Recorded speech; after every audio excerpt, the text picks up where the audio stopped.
14 de abril de 1912, el Titanic se estrelló contra un enorme iceberg y se hundió. Sí, ya lo hemos abarcado, pero ¿y si esta vez utilizamos el hielo para llevar el barco a la superficie?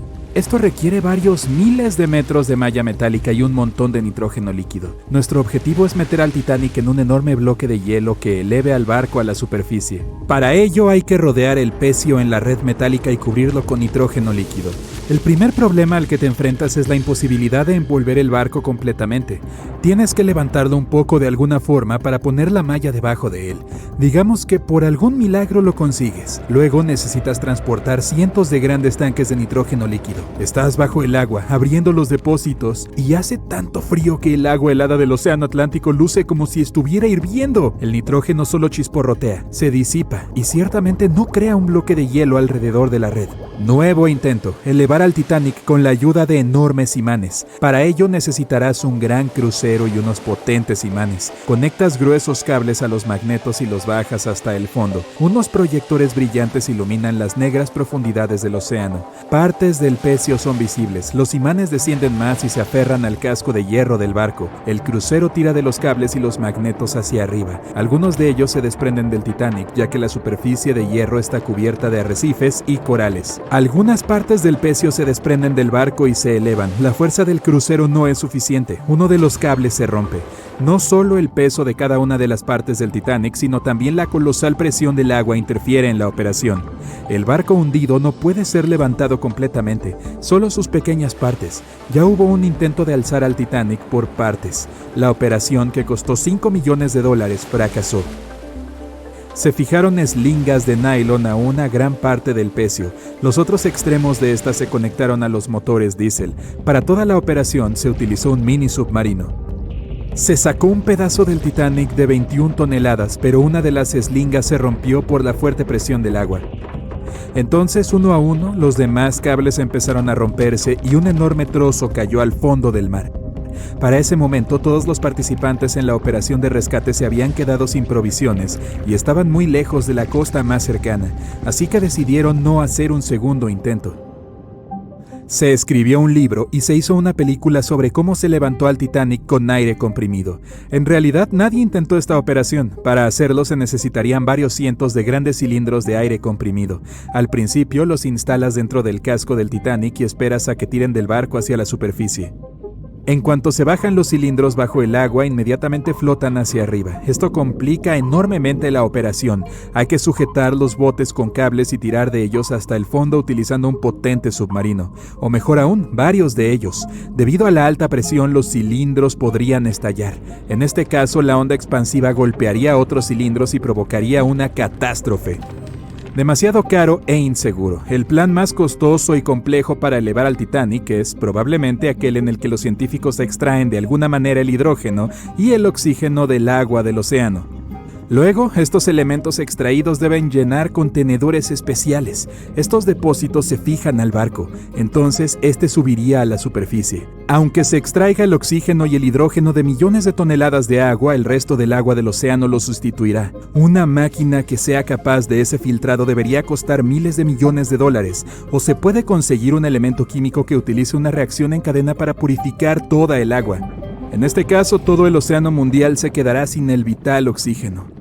Alguien sugirió una vez hacer explotar al Titanic. Necesitarás bajar varias cajas de dinamita al fondo del océano. Estas deben estar completamente selladas para evitar que el explosivo se moje. Luego deberías hacer funcionar varios kilómetros de cable que conduzca una corriente eléctrica hasta ellas. Una vez realizado todo esto, navegas hasta una distancia segura. Ahora vas a pulsar el botón para pasar la corriente por el cable y activar la dinamita. 3, 2, 1. Espera. ¿Por qué haces esto? Aunque funcione, los restos del Titanic quedarán esparcidos en todas direcciones en el fondo del mar. Será imposible elevar el barco del océano. Imagina un enorme gancho que pueda recoger al Titanic y levantarlo del fondo como un pez. Este debe ser enorme para poder alzar un barco hundido. Digamos que lo has creado tú. Luego, estás en un enorme crucero que navega hasta el lugar del accidente y baja el gancho como un ancla. Cae justo sobre el Titanic, pero no se aferra a él. Se necesita un equipo especial para enganchar un ancla del tamaño de un autobús al Titanic. Se requeriría un enorme submarino con brazos mecánicos. Construir tal dispositivo y hacerlo funcionar bajo una enorme presión es ya casi imposible. Pero, digamos que, finalmente consigues enganchar al Titanic. Es entonces cuando te das cuenta de que el crucero no tiene suficiente potencia para llevar el barco que pesa más de 50 toneladas y el ancla que añade unas 10 más. Para completar tu tarea necesitarás algunos cruceros más y unos cuantos millones de dólares extra. Una vez que la cera caliente se enfría, se endurece y flota en la superficie del agua. ¿Y si la llevamos al fondo del océano y la vertemos dentro del Titanic? Esto puede funcionar, dado que la cera no es un material costoso. Así que, esta se funde, se vierte en tanques resistentes y estos se jalan hasta el fondo con la ayuda de un submarino. Los recipientes pueden soportar una enorme presión y el buque tiene suficiente potencia para bajar la cera hasta esa profundidad. Los contenedores se colocan en el interior del Titanic. A través del mando a distancia se abren los recipientes, pero el material no sale. Cuanto más se profundiza, más se enfría el agua. Mientras se entregan los contenedores al barco, la cera se enfría y se solidifica en su interior. Varios recipientes son presionados contra la parte superior del barco, pero no es suficiente para levantar al Titanic. Otros contenedores simplemente flotan hacia la superficie. Y aunque los recipientes fueran termostáticos y se mantuvieran calientes en su interior todo el tiempo, una vez liberados, la cera se solidificaría en un instante. No habría tiempo para que se extendiera y cubriera el Titanic desde adentro. Así que simplemente flotaría hacia arriba también. Llenas varias bolsas grandes y resistentes con vaselina. Esta sustancia actúa como la cera en el frío, se vuelve sólida y flota.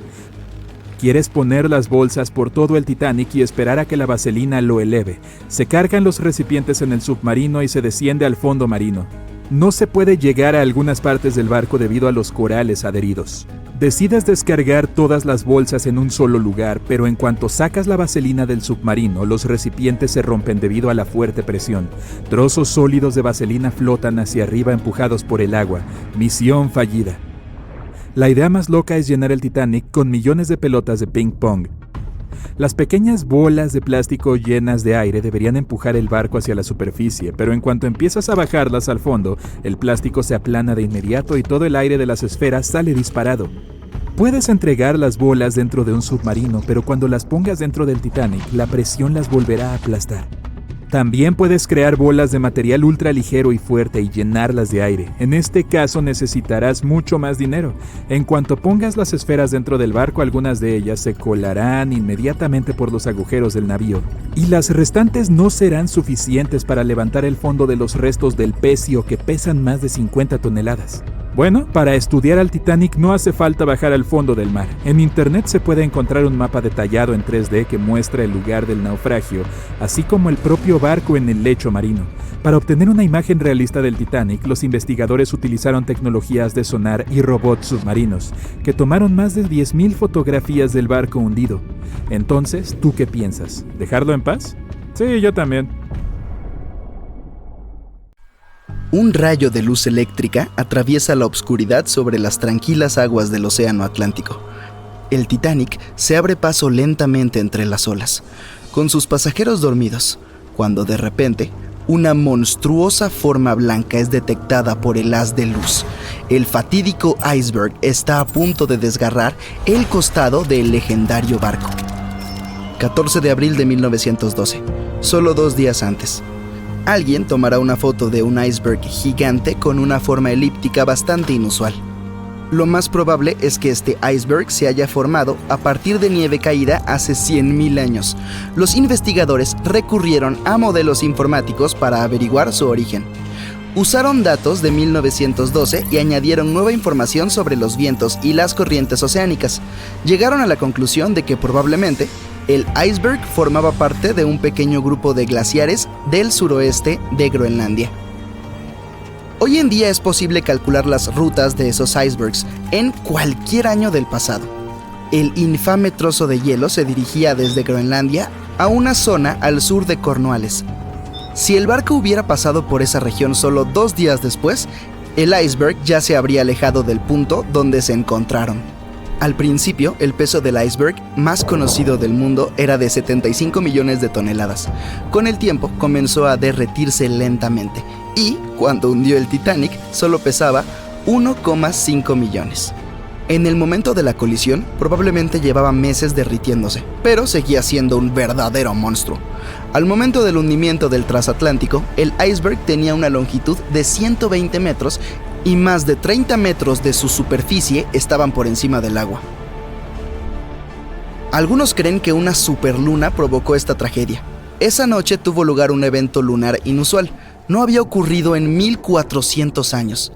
En condiciones normales, el iceberg no habría viajado tan al sur sin derretirse y perder la mayor parte de su masa, pero la superluna podría haber sido la causa de una marea inusualmente alta que lo alejó del glaciar mucho más rápido de lo normal. Existe un tipo específico de bacteria que consume lentamente los restos del Titanic: la corrosión salina, las corrientes oceánicas, las temperaturas bajo cero y este microorganismo devorador de óxido podrían terminar consumiendo todos los restos. La actriz estadounidense Dorothy Gibson viajaba a bordo del Titanic, sobrevivió y cuando llegó a Nueva York comenzó a rodar una película llamada Salvada del Titanic, casi inmediatamente. Se estrenó apenas un mes después del hundimiento del Titanic. Incluso usó los mismos zapatos y la misma ropa que llevaba puestos durante el desastre real. La película fue un gran éxito en aquel entonces, pero la única copia conocida se destruyó en un incendio. 14 años antes del hundimiento del Titanic, se publicó una novela corta llamada Futilidad. Lo curioso es que parece haber predicho todo el acontecimiento. La trama giraba en torno a un barco ficticio llamado Titán, que se hundió durante su travesía. Era casi del mismo tamaño que el Titanic, y los dos se hundieron en abril. El motivo también fue un choque contra un iceberg. Tanto el barco real como el ficticio fueron descritos como insumergibles, y ambos contaban con el número de botes salvavidas exigido por la ley. Número que, como se demostró más tarde, no fue suficiente. Lo hemos visto en la película, pero en el Titanic también hubo historias de amor reales. 13 parejas viajaron en él como parte de su luna de miel. Una de ellas era propietaria de las grandes tiendas Macy's de Nueva York. Cuando se hizo evidente que el Titanic estaba hundiéndose, la mujer se negó a subir a un bote salvavidas sin su esposo, pero él no quiso unirse a ella mientras aún hubieran mujeres y niños que, en su opinión, debían subir primero. Finalmente, la mujer le dio su abrigo a su criada. Insistió en que se subiera al bote salvavidas y que quería que estuviera abrigada. En cuanto a la mujer, decidió quedarse con su esposo hasta el final. Algunos creen que el Titanic no se hundió por culpa de un iceberg, sino de una momia. Todo comenzó alrededor del año 1000 a.C., con una misteriosa mujer que vivía en Egipto, en la ciudad de los ladrones. La gente sabía poco de ella, pero la consideraban una sacerdotisa. Su momia fue guardada en un sarcófago de madera y cubierta con una gran tapa con la imagen de su rostro y algunas inscripciones místicas. Este lugar permaneció oculto hasta la primera mitad del siglo XIX, cuando un grupo de lugareños dio con él por accidente y perturbaron su descanso. Nadie sabe cómo, pero la momia desapareció aquel día sin dejar rastro. Un par de décadas más tarde, un grupo de amigos ricos de Inglaterra viajó a Egipto y encontró el ataúd vacío con la imagen de la sacerdotisa, cuyos ojos oscuros parecían mirar al vacío. Decidieron comprarlo, pero el comprador desapareció esa misma noche antes de recibir el ataúd. Todos los miembros del grupo sufrieron algún accidente. El ataúd cambió de ubicación un par de veces hasta que, según creen algunos, terminó en el Titanic.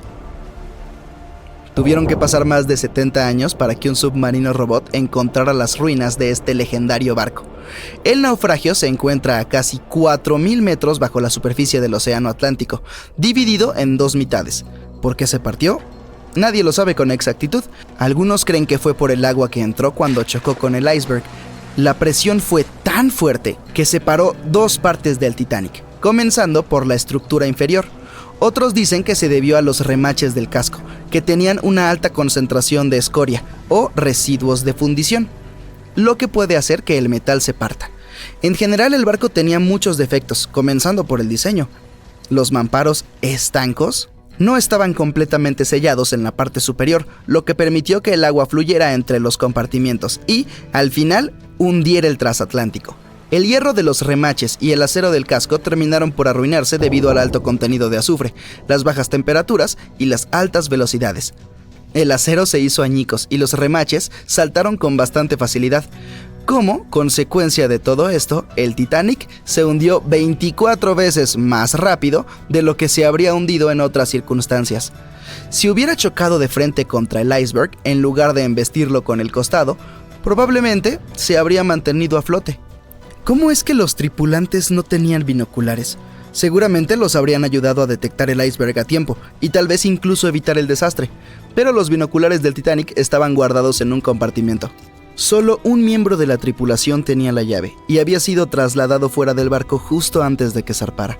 Más tarde dijo que había olvidado de entregar la llave, pero incluso sin los binoculares, el barco podría haber tenido tiempo de cambiar de rumbo y evitar la colisión si la tripulación hubiera recibido algún aviso. Bueno, lo cierto es que alguien sí los alertó. Alrededor de 1 hora antes del incidente, un barco que estaba relativamente cerca del Titanic, el SS Californian, envió un mensaje para informarles que se había detenido debido a un denso campo de hielo. Sin embargo, el aviso nunca llegó al capitán del Titanic. Algunos expertos aseguran que fue porque el operador de radio no pensó que fuera algo urgente. Más tarde, el SS Californian dijo que no había recibido la llamada de auxilio del Titanic porque su operador de radio estaba fuera de servicio. Algunos dicen que la tripulación del Titanic no pudo ver el iceberg a tiempo debido a una ilusión óptica. Es probable que las condiciones atmosféricas de aquella noche hayan provocado una superrefracción, lo que podría haber camuflado el iceberg.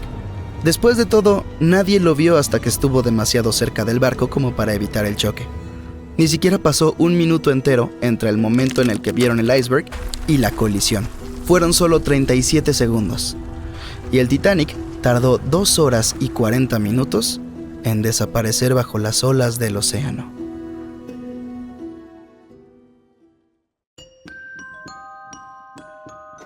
Corría el año 1854 y el SS Arctic, el transatlántico de pasajeros más rápido de su época, partía para cruzar el Atlántico. Mientras navegaba a través de la bruma, desapareció lentamente hacia lo desconocido. Collins Line era una compañía naviera estadounidense que se fundó en 1818 y comenzó a comerciar en el transporte transatlántico en 1835.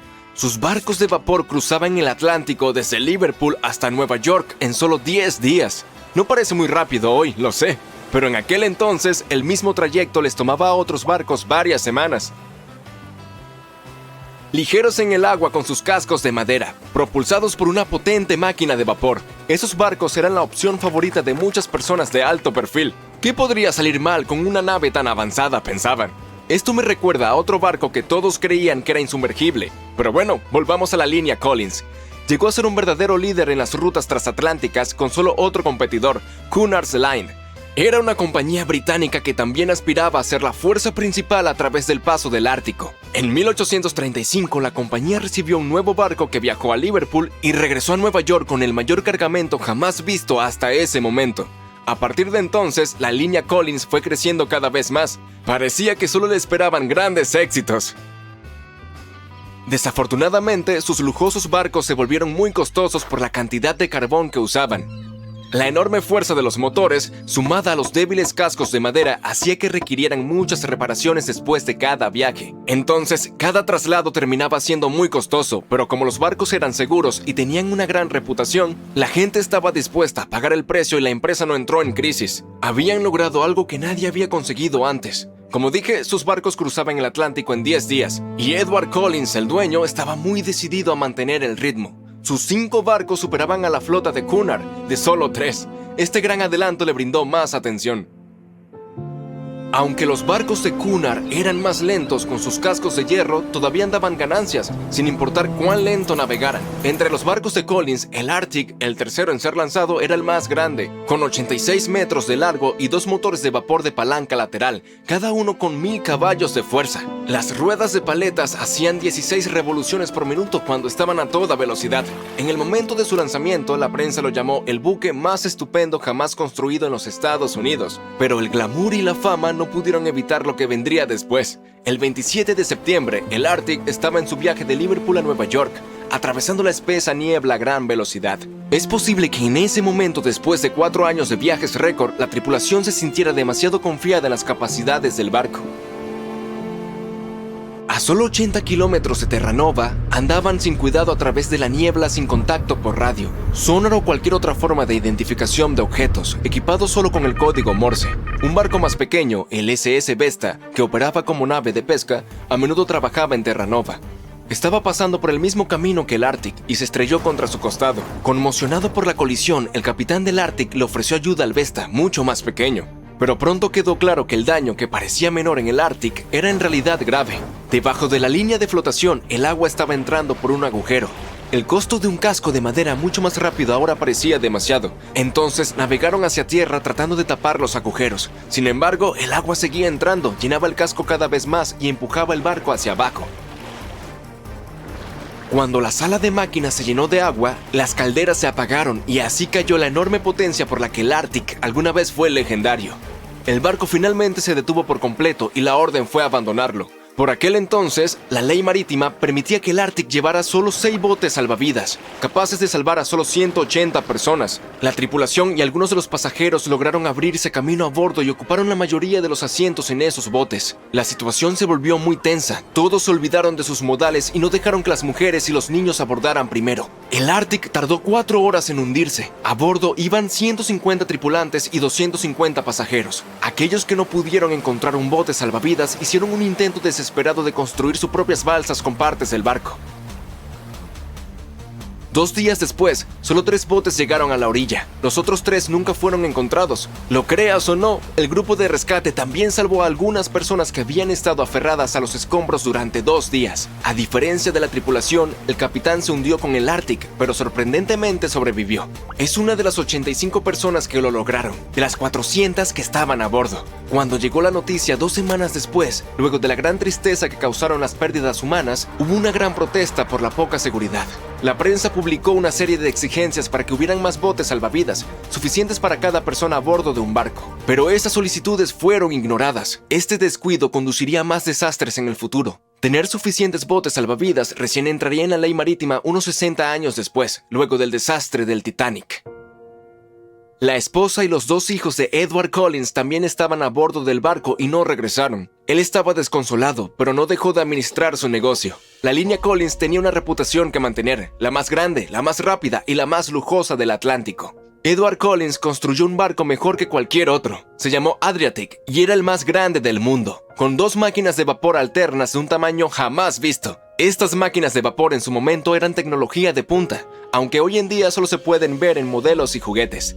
Con la nueva incorporación de 2 mástiles, el Adriatic también podría navegar sin motores si fuera necesario. Afortunadamente, se sacaron algunas lecciones del desastre del Arctic. Pero antes de que se construyera su nuevo barco, el Adriatic, ocurrió otro desastre.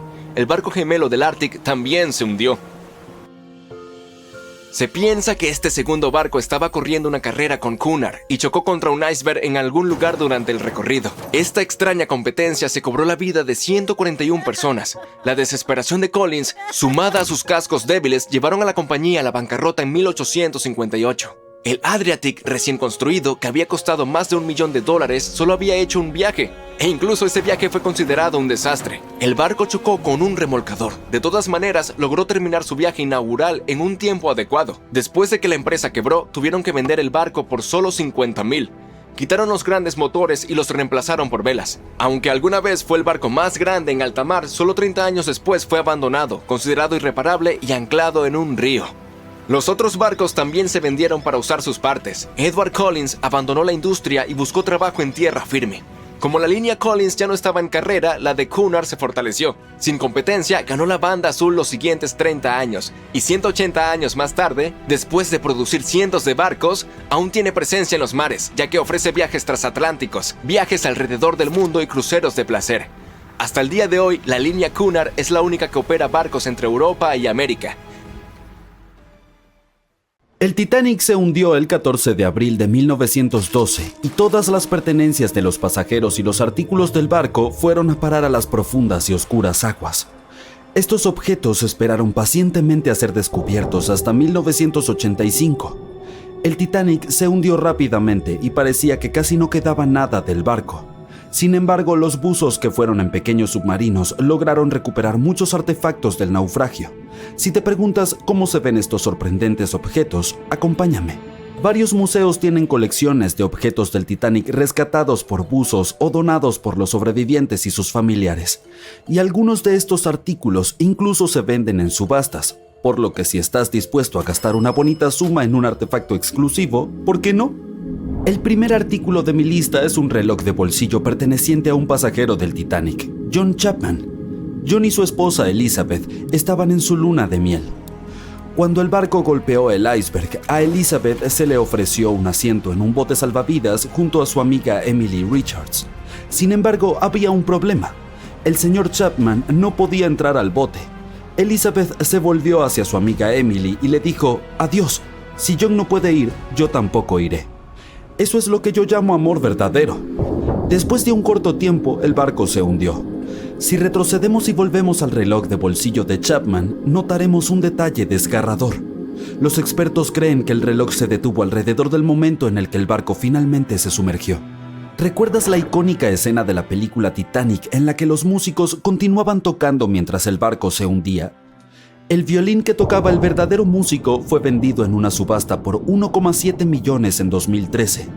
Se dice que los músicos tocaban Nearer My God to Thee mientras el transatlántico se hundía. Ya que estamos hablando de los músicos, podríamos arrojar luz sobre una pieza musical encontrada en el barco. Era la canción Put Your Arms Around Me, Honey. Teniendo en cuenta el hecho de que el papel se arruina casi instantáneamente cuando se moja, es un milagro ver esas partituras. Otro documento de papel conservado es el menú del almuerzo. Los pasajeros de primera clase lucían sus hermosos vestidos y disfrutaban de su comida sin saber que era su último almuerzo. Este artículo único fue subastado por $122,000. Las comidas se ofrecían según la clase. Por ejemplo, los pasajeros de primera clase comían pavo asado con salsa de arándanos, cordero de primavera o abadejo al horno. En comparación, los almuerzos de tercera clase constaban de sopa de arroz, pan fresco, roast beef y salsa marrón. También había galletas marineras que los pasajeros comían para aliviar el mareo. No estaba solo el menú, también se recuperó un boleto VIP. El número de billete todavía se puede leer, 1342. A continuación, tenemos muestras de perfume de la época eduardiana. Un químico llamado Adolf Saalfeld subió al Titanic con varias botellas de perfume. ¿Por qué llevaba estas muestras? Bueno, Saalfeld planeaba abrir una tienda de fragancias en Estados Unidos. 61 frascos de perfume se hundieron con el barco. Afortunadamente, su propietario logró sobrevivir y llegar a salvo, pero sus muestras se hundieron y recién fueron descubiertas hace algún tiempo por los buzos. Cuando se nos cae un plato, por lo general se hace añicos. Pero, ¿crees que se pueda recuperar un plato intacto del Titanic? La respuesta es sí. La vajilla original de White Star es la prueba. Al parecer, los pasajeros de cada clase no solo recibían diferentes comidas, sino también se les servía con distintos tipos de platos. Los platos recuperados tienen un motivo floral en verde y marrón. Los bordes son dorados y hay un logotipo en el centro. Por cierto, se venden en subastas y puedes encontrarlos en línea. Sigamos con las conmovedoras historias personales. La historia de amor de Rose y Jack que vemos en la película es ficticia, pero el barco fue testigo de muchos relatos románticos. Aquí hay una carta de amor que lo prueba. Las líneas nos cuentan cómo era la vida en el barco durante los últimos días. Fue escrita por Kate Boss el 10 de abril. Mencionó lo mareada que se sentía y otras cosas, como que debía ir a cenar en media hora.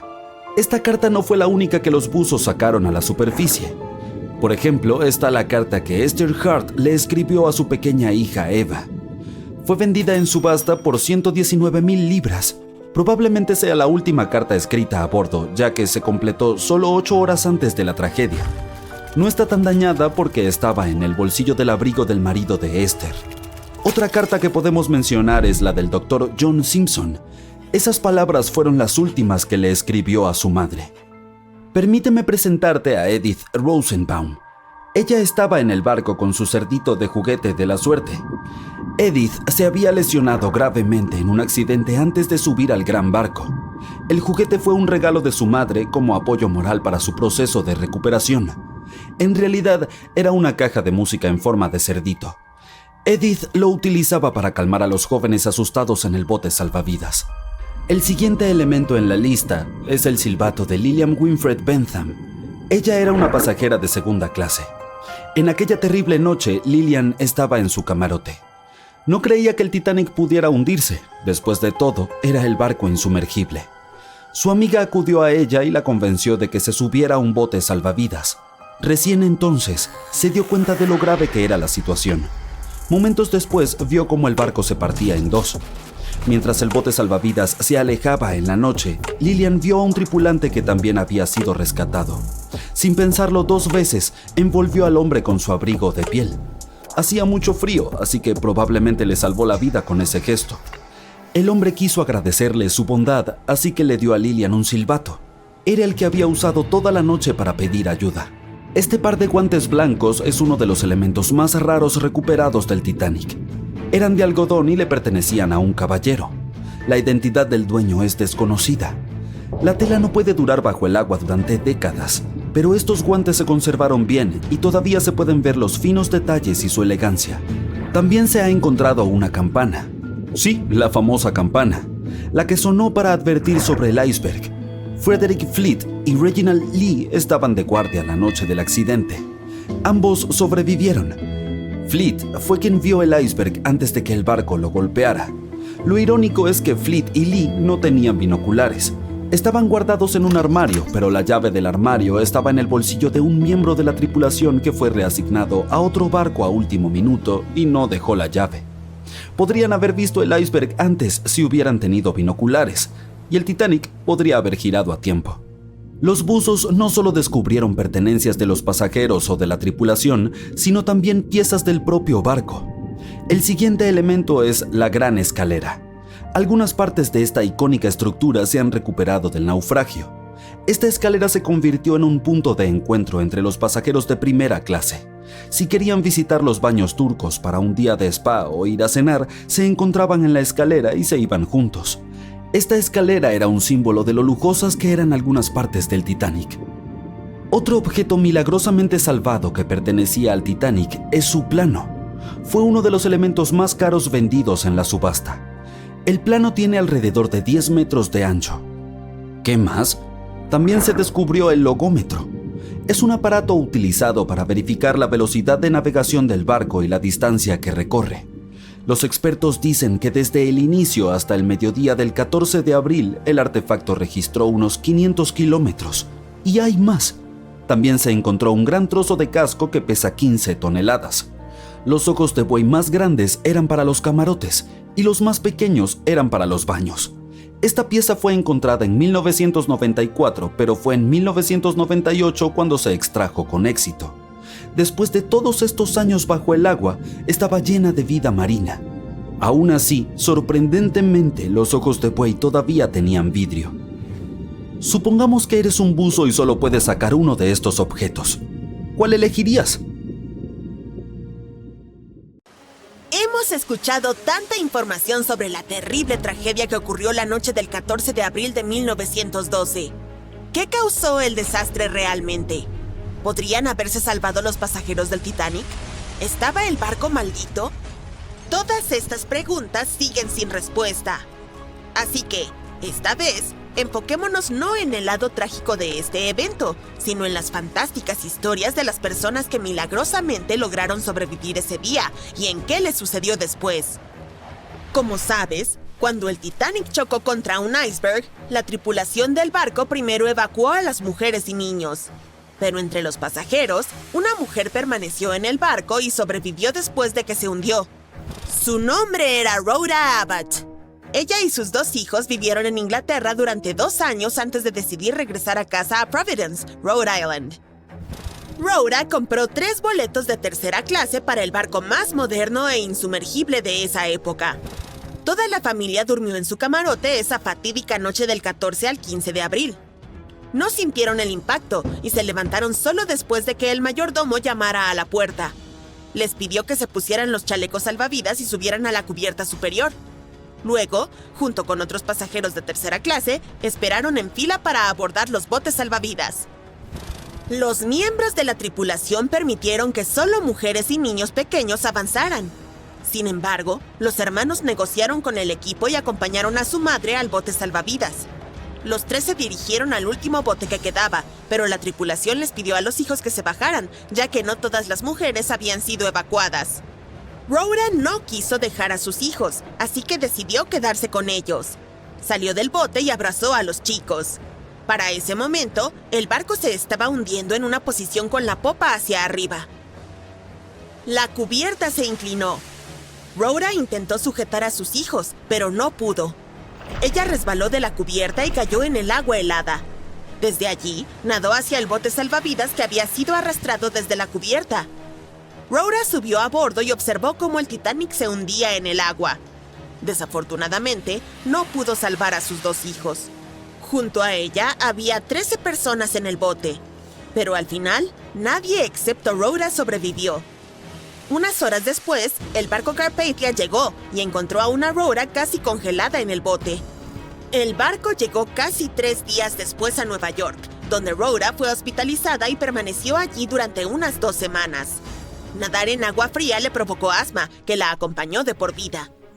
Más tarde, admitió que no se arrepintió de haber rechazado evacuar con otras mujeres porque tuvo un poco más de tiempo para pasar con sus hijos esa noche. Otra superviviente del desastre del Titanic fue Violet Jessop.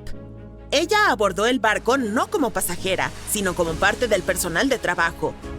Fue contratada por la White Star Line, que buscaba personas para servir a clientes adinerados en el nuevo transatlántico de lujo. Y el 10 de abril, después de una entrevista, Violet abordó el Titanic. Los primeros días de trabajo transcurrieron con normalidad, pero luego el barco chocó contra un iceberg. Al principio, nadie entró en pánico y ni siquiera querían creer que el barco insumergible pudiera hundirse. Pero mientras las personas en la cubierta superior tenían estas conversaciones, el agua inundaba la bodega de la embarcación. Violet, junto con otros asistentes, ayudaron a evacuar a las personas. Uno de los comandantes del barco le ordenó que subiera al bote primero para mostrarles a todos que era seguro.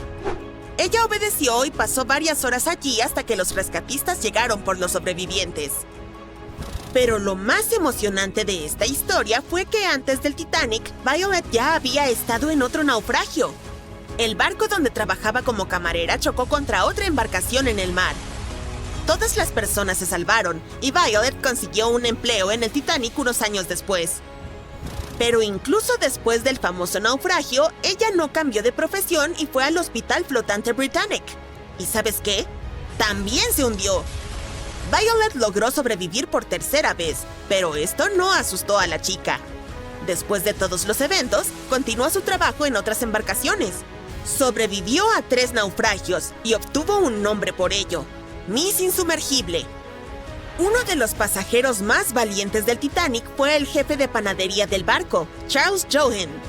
En la noche del 14 de abril, se despertó después de la colisión con el iceberg. Durante las pocas horas en que el barco se hundía, Charles ayudó a los pasajeros. Primero, les ordenó a sus panaderos que abastecieran a todos los botes salvavidas con comida y luego ayudó a la tripulación a evacuar a la gente. Fue una de las últimas personas que quedaron en el barco cuando todos los botes de rescate estaban en el agua. Pero aún así, continuó salvando vidas. Charles comenzó a arrojar tumbonas por la borda para que la gente pudiera sujetarse de ellas. Luego, cuando la mitad del Titanic se hundió, bajó al agua helada donde notó un bote de rescate volcado. Charles subió a él y esperó unas horas hasta que aparecieron los rescatistas. Y lo más increíble es que estaba completamente bien cuando el Carpathia llegó y lo halló. No tenía ni un rasguño y no sufría de hipotermia. Entre los pasajeros sobrevivientes del Titanic estaba Margaret Brown, conocida como la insumergible Molly Brown. Ella estaba visitando a una amiga en Inglaterra con su hija. Pero cuando Margaret se enteró de que su nieto estaba enfermo, compró inmediatamente un boleto a Nueva York a bordo del Titanic. Después del choque con el iceberg, Margaret ayudó valientemente a evacuar a las personas hasta que los encargados la obligaron a subir a un bote. Continuó ayudando a otros pasajeros hasta que fue rescatada por el Carpathia. Margaret creó un comité de sobrevivientes y recaudó alrededor de $10,000. En ese momento, era una cantidad considerable de dinero. Durante muchos años, protegió y apoyó a los pasajeros del Titanic, quienes se encontraban en malas condiciones financieras. Margaret también ayudó a construir el monumento al Titanic en Washington. Un acaudalado empresario inglés, J. Bruce Ismay, estaba a bordo del Titanic. Y el naufragio no fue el único desastre para él. Logró saltar al último bote 20 minutos antes de que el Titanic se sumergiera por completo. Así salvó su vida, pero se condenó a un desprecio eterno. Cuando estaba en tierra firme, los periódicos comenzaron a escribir sobre él como el principal cobarde del Titanic. Además, algunos artículos lo acusaban de haber hundido el barco. Y es que Ismay era un director de la empresa White Star Line que creó el Titanic. Según los artículos de los periódicos, el empresario le pidió al capitán que navegara más rápido. Quería que el barco llegara a América antes de lo previsto y recibir buenas críticas en la prensa. Como resultado, este chocó contra un iceberg a alta velocidad y sufrió daños en el casco. Pero nadie pudo comprobar la culpabilidad del empresario. Casi toda la crítica hacia Bruce Ismay se concentró en un solo periódico. Su editor había tenido una pelea con el empresario antes de la tragedia, así que decidió destruir su reputación. Gran Bretaña organizó una investigación independiente, la cual concluyó que Ismay no hizo nada malo. Sí, saltó al último bote, pero solo después de que todas las mujeres y los niños fueran evacuados. Sin embargo, la investigación no ayudó a limpiar su reputación. En Inglaterra y América, muchos amigos y colegas se alejaron de él. Durante muchos años, Ismay compensó a las familias que perdieron a alguien en el Titanic. Los pasajeros más famosos del Titanic eran una orquesta de 8 músicos. Al principio, no hubo pánico cuando el barco chocó contra el iceberg. Muchos se negaron a subir a los botes salvavidas, ya que les parecía más seguro quedarse en el Titanic. Otros estaban seguros de que la avería de la embarcación se repararía pronto. Algunas personas no creían que el barco pudiera hundirse. Pero un pequeño pánico comenzó cuando todos se dieron cuenta de que una catástrofe era inminente. Para calmar un poco a la gente, 8 músicos de 2 grupos comenzaron a tocar música. Los sobrevivientes dijeron que la orquesta tocó hasta el último minuto. El miedo por sus vidas y la cercanía del final no confundieron a los valientes hombres. Desafortunadamente, no sobrevivieron, pero su recuerdo quedó escrito en la historia para siempre. Y sus instrumentos musicales se convirtieron en artefactos mundialmente famosos y en objetos de gran valor en las subastas. El Royal Mail Ship o RMS Titanic, el barco de vapor más famoso de la historia, sin duda alguna, fue una vez un símbolo de lujo y los sueños prometedores por cumplir. Su construcción tomó 3 años y requirió la colaboración de 3.000 personas. El 10 de abril de 1912, el flamante transatlántico recibió a sus pasajeros con olores del barniz fresco, pintura y madera recién cortada. En aquel entonces, todavía se usaba plomo para la producción de la pintura y aceite de linaza como aglutinante, por lo que ese aroma debió haber sido poderoso. Cuando estaba completamente operativo, el enorme navío consumía alrededor de 850 toneladas de carbón por día y los pasajeros también podían oler sus humos. Otro aroma que debió haber llenado las cubiertas del Titanic, al menos las de primera clase, debe haber sido la nueva fragancia de la famosa casa de perfumes francesa Guerlain, el L'Or Bleu. Fue lanzada a principios del mismo año y rápidamente se convirtió en un éxito entre las damas acaudaladas. El perfume que aún se puede comprar hoy es una mezcla de violetas e iris con vainilla cremosa. En la dramática noche del 14 de abril, cuando el Titanic solo tenía horas de vida, los meseros le servían ostras, cordero en salsa de menta, pato asado en salsa de manzana y otras delicias a sus huéspedes de primera clase.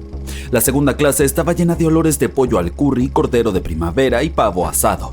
Los pasajeros de tercera clase solo recibieron simples gachas y galletas esa noche. A las 11 p.m., a medida que el barco se acercaba peligrosamente al iceberg, se añadió un nuevo olor a la mezcla. Era un olor mineral con notas metálicas.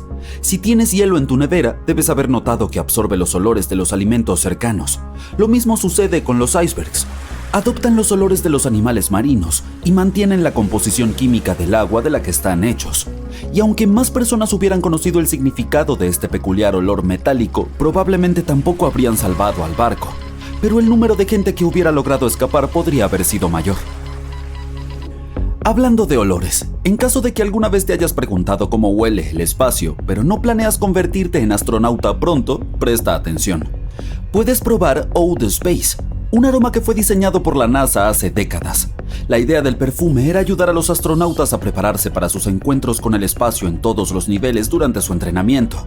Pero espera un segundo. El espacio es un vacío, por lo que técnicamente no debería tener ningún olor, ¿verdad? Sin embargo, los astronautas que han estado allí recuerdan que tiene un agradable olor metálico, algo así como el olor de los humos de soldadura o la pólvora quemada.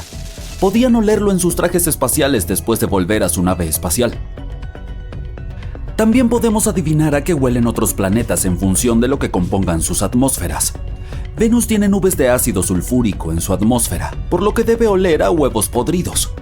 Marte y Urano también huelen a huevos podridos, por cierto. Cada una de las capas de la atmósfera de Júpiter está compuesta por diferentes químicos. Es por eso por lo que huele diferente dependiendo de dónde te encuentres. Algunas capas te reciben con un delicioso aroma a almendras amargas o mazapán, y otras, más cerca de la superficie, huelen a productos de limpieza. Es poco probable que los demás planetas del sistema solar tengan un olor distintivo, ya que sus atmósferas están compuestas principalmente por gases inodoros. En cuanto a nuestro satélite natural, la Luna, los astronautas del Apolo afirmaron que su polvo huele a pólvora. La fragancia del césped recién cortado hace que valga la pena cortarlo con regularidad, pero ¿sabías que el césped no la pasa muy bien mientras lo haces? De hecho, grita por ayuda. Y dado que el césped no puede gritar en voz alta, expresa su malestar liberando una mezcla de moléculas volátiles malolientes. Lo hace para protegerse de los insectos. Las orugas y otras criaturas similares simplemente adoran devorar golosinas vegetales azucaradas. Cuando cortas el césped, este libera ácido jasmónico, entre otras cosas. Este actúa como una señal para las avispas parásitas de que hay una oruga disponible. Estas criaturas lidian con los agresores del césped que pueden seguir creciendo felizmente. Desde el punto de vista del césped, cortar no es muy diferente a un ataque de insectos, entonces se protege de la mejor manera que puede. La lluvia tiene un olor potente fácil de reconocer, también conocido como petricor. Pero, ¿de dónde proviene? Resulta que algunas plantas secretan aceites durante las sequías. Las rocas y la tierra acumulan esos compuestos y cuando las gotas de lluvia los golpean, estos se mezclan con el agua y son liberados al aire. A veces, estos aceites se combinan con químicos producidos por bacterias que viven en el suelo. El resultado de esta cooperación es un olor almizclado que puedes percibir en el bosque o en tu jardín cuando remueves la tierra húmeda. El ozono también contribuye a este aroma de lluvia, en especial después de las tormentas eléctricas. Esto sucede cuando la carga eléctrica de un rayo divide las moléculas de oxígeno y nitrógeno en la atmósfera y luego estas se recombinan para formar ozono. Una teoría sugiere que disfrutamos tanto del aroma de la lluvia porque está impreso en nuestros cerebros. Diferentes culturas han asociado siempre la lluvia con algo positivo y podríamos haber heredado esa percepción. Amantes del chocolate, entre quienes me incluyo, esto es para ustedes. Existen flores que huelen exactamente a su golosina favorita. Al fin y al cabo, es un producto de una planta tropical. Y ya que es imposible recrear en un perfume el mágico aroma que tiene el chocolate, puedes plantar unas flores de chocolate, también conocidas como hojas de lira de ojo verde, en tu jardín. Estas flores se parecen a las margaritas con pétalos amarillos alrededor de un centro rojo oscuro. Cuando arrancas sus pétalos, la flor libera ese delicioso aroma que todos amamos tanto. Las hojas y las ramas de la planta también tienen la misma fragancia. En caso de que te haya interesado, puedes encontrar la flor en los suelos secos de Arizona, Texas, Colorado y otros estados con climas similares. Florece todo el año y el aroma es más fuerte en los días cálidos. El gato osuno, también conocido como manturón, no solo parece súper adorable, sino que también huele a palomitas de maíz con mantequilla. Los manturones prefieren estar solos y utilizar su aroma para marcar su territorio y encontrar posibles parejas cuando lo necesitan. Científicos intentaron descifrar el secreto de su inusual olor y sugirieron que podría provenir de las secreciones de las glándulas olfativas debajo de la cola del animal. Investigaciones posteriores revelaron que el olor a palomitas de maíz proviene de la orina del manturón. Después de que el animal hace sus necesidades, deja un rastro de su olor en los árboles con su cola que a menudo se empapa. Pero si las palomitas de maíz reales solo liberan su increíble olor cuando revientan bajo el calor, ¿cómo hacen los manturones para hacerlo sin un microondas? La respuesta podría estar en su dieta o, más probablemente, en las bacterias que entran en contacto con el fluido natural del animal. El durian es una fruta popular en el sureste asiático que huele dulce y agradable para algunas personas, pero para la mayoría su olor es como una mezcla de cebollas podridas y calcetines sudados. El hedor es tan potente que está prohibido en el transporte público y hoteles en algunos países. El secreto del durian reside en sus 44 componentes activos que producen olor. La mezcla es tan compleja que nunca puedes predecir a qué va a oler. Y a pesar de ese horrible olor, el durian es considerado un manjar y se utiliza principalmente para hacer platos dulces como pasteles y dulces. Hubo un incidente oloroso con durian en una biblioteca en Australia. El olor a fruta podrida de un armario se había extendido por todo el edificio a través del sistema de aire acondicionado. Lo confundieron con una fuga de gas y tuvieron que evacuar alrededor de 500 estudiantes y profesores. Bueno, eso apesta, literalmente. Y finalmente, si alguna vez has ido a fuentes termales naturales o has ido a ver algunos géiseres, nunca olvidarás el olor del sulfuro de hidrógeno o, menos poéticamente, huevos podridos. En realidad, no solo es desagradable, sino también altamente inflamable.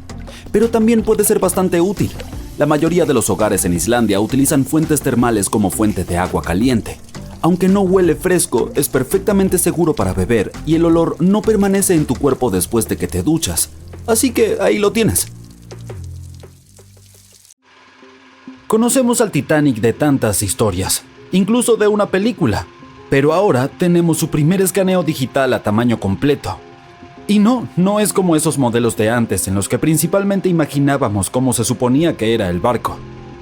Esta vez obtuvimos un verdadero escaneo digital.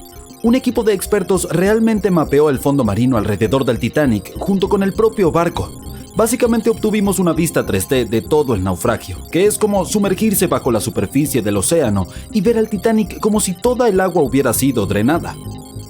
Así que esta historia comenzó en 1985, 73 años después de que el Titanic se hundiera. Un explorador llamado Robert Ballard se topó con él en algún lugar entre dos submarinos que también se hundieron en esa zona. En realidad estaba en una misión diferente en ese momento, por lo que ni siquiera tuvo tiempo de explorar el barco correctamente. Pero mientras buscaba los submarinos, se dio cuenta de cómo las corrientes oceánicas afectaban a los escombros del lugar. Notó que los objetos más pesados se hundían rápidamente y dejaban un rastro de escombros detrás, el cual seguía las corrientes. Utilizando este conocimiento, Ballard formuló la hipótesis de que el Titanic se había partido en dos y había dejado un rastro de escombros mientras se hundía. Antes de que encontrara el naufragio, todos pensaban que el barco simplemente se había sumergido en una sola pieza después de chocar con un iceberg. Así que todos sabían dónde estaba el barco y la aventura podría comenzar. ¿O no? Fue difícil explorarlo. La nave es enorme y las profundidades oscuras del océano hacen que sea realmente difícil capturar su cuerpo completo en una sola toma. Así que en su mayoría nos basamos en vistazos del barco en descomposición. Tuvimos que conformarnos con partes dispersas de la imagen completa y llenarla con especulaciones e historias. Pero en el verano de 2022, finalmente obtuvimos algo diferente. Un equipo de expertos de Magellan Ltd., una empresa especializada en mapear el océano profundo, se asoció con Atlantic Productions, quienes estaban realizando un documental sobre el proyecto. Se embarcaron en una misión para capturar la vista completa del Titanic. Utilizaron sumergibles, que son unos vehículos que pueden sumergirse bajo el agua y ser controlados remotamente por un equipo de exploradores habilidosos. Estos fueron llevados muy profundo en el océano. No fue una tarea fácil, pasaron más de 200 horas recopilando información sobre toda la longitud y la amplitud del naufragio. Fue como una verdadera búsqueda del tesoro en la vida real. Pero en lugar de encontrar oro y joyas, hallaron algo aún más precioso. Más de 700,000 imágenes del Titanic desde todos los ángulos posibles. Sí, tomaron fotos de cada pequeña parte del barco, incluso de las que no eran tan interesantes, de aquellas que la mayoría de nosotros normalmente pasaríamos por alto. Mapear las partes embarradas fue una parte importante porque ayudó a llenar los vacíos entre las cosas más emocionantes que descubrieron. Y esta fue una forma para que todos nosotros finalmente obtuviéramos una detallada reconstrucción en 3D. A pesar de que han pasado más de 100 años, todavía se puede reconocer la proa del Titanic, cubierta de óxido que cuelga como estalactitas. Encima de estas se encuentra la cubierta del barco. donde un gran agujero nos da una visión del espacio vacío donde alguna vez estuvo la gran escalera, como una ventana al glamuroso pasado del barco. La popa es ahora un caos salvaje de metal retorcido. Cuando el Titanic se hundió, esta parte colapsó y se espiralizó en el lecho marino. La proa y la popa terminaron separadas por unos 800 metros. Hay un vasto campo de escombros rodeando este gigante atascado en el fondo del mar. Estos son como un tesoro disperso, lleno de trabajos de metal intrincados de la nave, estatuas e incluso botellas de champán sin abrir. También hay objetos personales que se hundieron junto con el barco, como docenas de zapatos que descansan en el lecho marino. Bajar y tomar todas estas fotografías fue una tarea difícil de realizar. Puede que no suene tan duro al principio, considerando que fue el vehículo el que realmente se sumergió en estas partes tan profundas del océano, no las personas. Pero estudiar el océano es duro. No hemos explorado, mapeado o incluso visto más del 80% de él. Las condiciones son severas y la presión se intensifica cuanto más profundo vas. Y el vehículo tuvo que sumergirse casi 4.000 metros por debajo de la superficie. Eso es como 12 torres Eiffel apiladas una encima de la otra. Además, hay fuertes corrientes en esa área, así que probablemente fue como intentar navegar a través de un laberinto acuático. Y los sumergibles no debían tocar nada.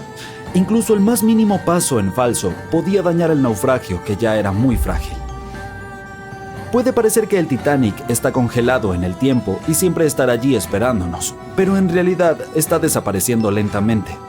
Es bastante obvio que el agua del océano lo arruinó, considerando cuánto tiempo ha estado allí abajo. Pero no es solo eso, el naufragio en sí se ha convertido en el hogar de un tipo específico de bacteria, la Alomonas titanicae, que incluso recibió el nombre del famoso barco. Estas tienen una habilidad especial para sobrevivir dentro de formaciones oxidadas conocidas como rústicles. Se parecen un poco a los carámbanos, esos picos de hielo que se forman cuando el agua cae de algo y se congela. Estas bacterias tienen un gusto por el hierro que es abundante en el caso del barco. Para ellas es como un auténtico buffet allí abajo. Y a medida que pase el tiempo, estas bacterias seguirán comiéndose el hierro del barco poquito a poquito, hasta que un día el festín llegue a su fin y toda la nave desaparezca. Es como un proceso de reciclaje lento pero constante. Por lo tanto, este modelo en 3D que obtuvimos gracias al arduo trabajo de este equipo y la tecnología llegó en el mejor momento porque nunca sabemos cuánto tiempo nos queda para explorar el famoso naufragio. Esta vez incluso podríamos entender mejor la colisión con el iceberg. Las películas siempre muestran al Titanic golpeando al iceberg por su lado derecho, pero ni siquiera podemos estar seguros de ello. Los escaneos podrían ayudarnos a determinar si el barco realmente encalló en el iceberg, como si se hubiera atascado en él. Además, podemos estudiar la popa y analizar cómo el Titanic golpeó el lecho marino. Esto también nos ayudará a entender qué fue lo que en verdad sucedió durante el hundimiento.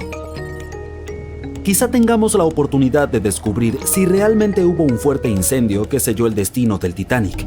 Una teoría indica que el incendio del carbón había estado ardiendo durante 3 semanas completas antes de que el barco hiciera su primer y último viaje, y esto podría haber debilitado su casco, lo que significa que la mayor parte del trabajo ya estaba hecho. El iceberg solo dio el golpe final. También podremos saber si realmente hubo un iceberg, algo que muchas personas se preguntan. Existe una teoría alternativa que sugiere que el Titanic pudo haber golpeado una masa oculta de hielo compacto en lugar de un iceberg típico. El hielo compacto está compuesto por grandes placas de hielo que flotan cerca de la superficie del océano y pueden ser difíciles de detectar. Creen que esta masa de hielo podría haber llegado al Atlántico desde el océano Ártico. Según el marino profesional, el capitán L.M. Collins, que apoya esta idea, si el Titanic hubiera chocado con un iceberg normal, el barco se habría hundido mucho más rápido de lo que lo hizo. Y dado que logró mantenerse en la superficie durante un periodo relativamente largo, menos de 3 horas, quizá este fue un tipo de colisión diferente. El marinero también dijo que existen diferencias en lo que las personas dijeron haber visto cuando el Titanic se hundió. Cree que estas podrían deberse a ilusiones ópticas. En este caso, cuando la gente estaba observando el océano esa noche, la forma en la que la luz se reflejaba y las condiciones en el mar podrían haber hecho que las cosas parecieran más cercanas o distorsionadas. Por lo tanto, cuando vieron algo en el agua, puede que no haya sido exactamente lo que pensaban que era, ya fuera un iceberg o algo más. Los binoculares podrían haber ayudado a los miembros de la tripulación a detectar el peligro potencial, pero desafortunadamente estos no tenían ninguno. Parece que estaban guardados dentro de un armario cerrado y nadie sabía dónde estaba la llave para abrirlo. Si te pidiera que nombraras el naufragio más famoso de todos los tiempos, elegirías el Titanic, ¿verdad? El océano Atlántico, la esperanza de una nueva vida, desgarradoras historias de amor. Tenía todo para convertirse en un éxito en taquilla. Pero supongo que nunca has oído hablar del SS Princess Alice, que se hundió en las aguas residuales del río Támesis, llevándose consigo entre 600 y 700 vidas. La vida en el Londres victoriano del siglo XIX no era fácil, en especial para la clase trabajadora. Sin embargo, el transporte público asequible y los días festivos bancarios lo hacían un poco más llevadero. La gente podía escaparse a la costa en tren o en un barco de recreo, aunque solo fuera por un día. Sheerness, en la isla de Sheppey, Kent, comenzó como un fuerte bajo el reinado de Enrique VIII y luego se convirtió en un bullicioso pueblo con un astillero. Cuando inauguraron una estación de tren en 1863, se convirtió en un destino principal para excursionistas y veraneantes. Paseos marítimos, muelles encantadores y un montón de actividades divertidas junto al mar. Lo tenía todo. Un poco tierra adentro, a lo largo del río Támesis, se encontraban los jardines de Rusherville. Estos contaban con campos de tiro con arco, boleras, laberintos, lagos, senderos en acantilados e incluso un bazar floral. Además, había un aviario, una fosa para osos y el esqueleto de una ballena perdida que había tomado un rumbo equivocado. Los londinenses de finales del siglo XIX podían subirse a un tren o navegar por el Támesis en barco, y ambas opciones eran bastante populares. Pero el 3 de septiembre de 1878, muchas más personas de lo habitual optaron por el barco. Lo eligieron como primera opción después de que un tren de pasajeros colisionara con vagones de carga en Kent y se llevara la vida de 5 personas. El río les pareció una forma más segura de viajar. Una de las embarcaciones disponibles para el viaje era el SS Princess Alice. El barco de ruedas de paletas fue lanzado por primera vez en 1865 en la costa oeste de Escocia. Su nombre original era Bute y era utilizado como ferry por los pasajeros de la compañía de ferrocarriles de Wemyss Bay. Un par de años después, fue vendido y renombrado en honor a la tercera hija de la reina Victoria. Luego, fue vendido nuevamente y apodado el barco del Shah, cuando transportó al Shah de Persia por el Támesis hasta Greenwich en 1873. El barco había pasado por varias alteraciones en su vida útil. Recibió nuevas calderas y mamparos estancos. La Junta de Comercio lo había inspeccionado y lo había declarado seguro. En el año de su último viaje, se le permitió oficialmente transportar hasta 936 pasajeros entre Londres y Gravesend en aguas tranquilas. El día de la tragedia, el Princess Alice estaba en lo que se llamaba un viaje a la luz de la luna río abajo desde Swan Pier, cerca del puente de Londres, hasta Sheerness, Kent, y de regreso. El viaje no era costoso, por lo que la mayoría de los pasajeros eran de clase trabajadora. También había una banda musical a bordo para animar a los navegantes. El 3 de septiembre fue un día muy brillante y muchas familias estaban contentas de poder aprovechar los últimos rayos de sol del verano y disfrutar del aire fresco del mar. La entonces propietaria del barco, la London Steamboat Company, tenía varios buques en la ruta, por lo que los pasajeros podían subir y bajar libremente de las distintas embarcaciones. A eso de las 6:30 de la tarde, después de un hermoso día al aire libre, el SS Princess Alice se dirigió de regreso al muelle Swan. No se llevaban listas oficiales de pasajeros, por lo que nunca sabremos exactamente cuántas personas estaban a bordo esa noche. Pero se dice que la embarcación estaba cerca de su capacidad máxima. A medida que oscurecía y refrescaba, muchas familias decidieron quedarse dentro del salón o en sus camarotes abajo. Algunas historias suenan a destino. El capitán del Princess Alice permitió que su timonel se quedara en Gravesend y lo reemplazó con uno de los pasajeros. John Ayers era un marinero, pero tenía poca experiencia en el Támesis o con una embarcación como el Princess Alice. Alfred Thomas Merriman, un chef del este de Londres, había recibido la oferta de trabajar en el buque en el último momento. Tenía 30 años y era padre de 4 hijos, por lo que no podía rechazar dinero extra. Alrededor de las 7:40 de la noche, estaba de pie en la cubierta junto a la puerta del salón. Para ese momento, el Princess Alice había pasado Tripcock Point y entrado en Galleon's Reach.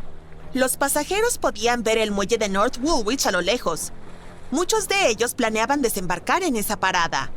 Y fue entonces cuando Merriman notó un gran barco cargado de carbón. Era el Bywell Castle.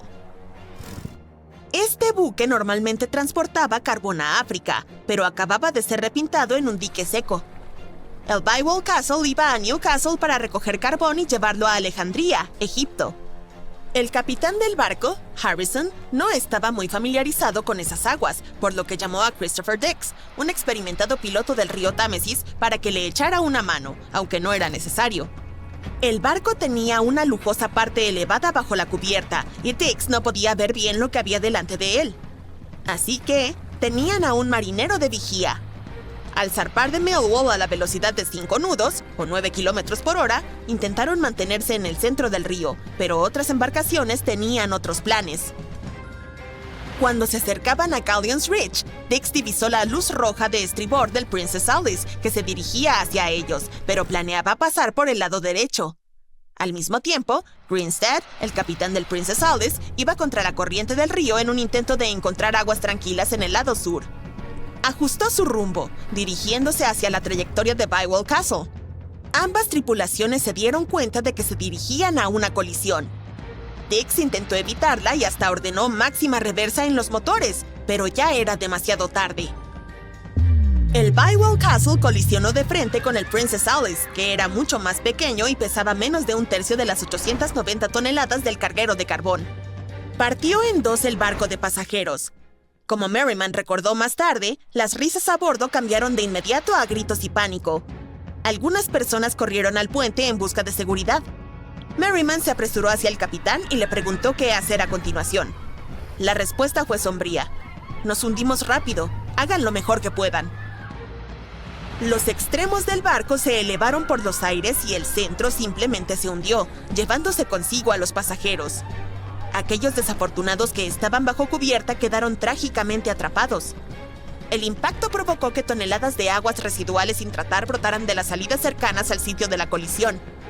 El agua se convirtió en un revoltijo espumoso de desechos no procesados con un hedor horrible. Era lo suficientemente potente como para provocarles arcadas incluso a los marineros más resistentes. En medio del caos, los pasajeros lucharon por sus vidas en el agua contaminada. Inhalaron bocanadas de desechos peligrosos sin saberlo. La tripulación a bordo del Bywell Castle se puso en acción. Dejaron caer cuerdas desde su cubierta e instaron a los pasajeros del Princess Alice a subir a bordo. Todo lo que pudiera flotar, desde tablones hasta barriles, fue lanzado al agua para servir como dispositivo de flotación para aquellos que lo necesitaran. Otros miembros de su equipo lanzaron un bote salvavidas y rescataron a 14 personas. Barcos cercanos, amarrados a lo largo de las riberas del río, se unieron a la misión para recoger a sobrevivientes del agua. Muchos de los pasajeros del Princess Alice no sabían nadar, y era aún más complicado para las damas que llevaban vestidos largos y pesados. Merriman fue uno de los afortunados que sí tenía esta habilidad. Primero se sujetó a un trozo del naufragio y luego, cuando otros llegaron, se alejó a nado y se aferró a una cuerda que colgaba del costado del Bywell Castle. De esta manera lograron salvar a alrededor de 130 personas. Otro sobreviviente fue Robert Haynes, quien tocaba en la banda. Le gustaban los barcos y había notado el Bywell Castle un par de minutos antes de la colisión. Optó por no seguir al resto de la banda, que bajó para descansar, y eso le salvó la vida.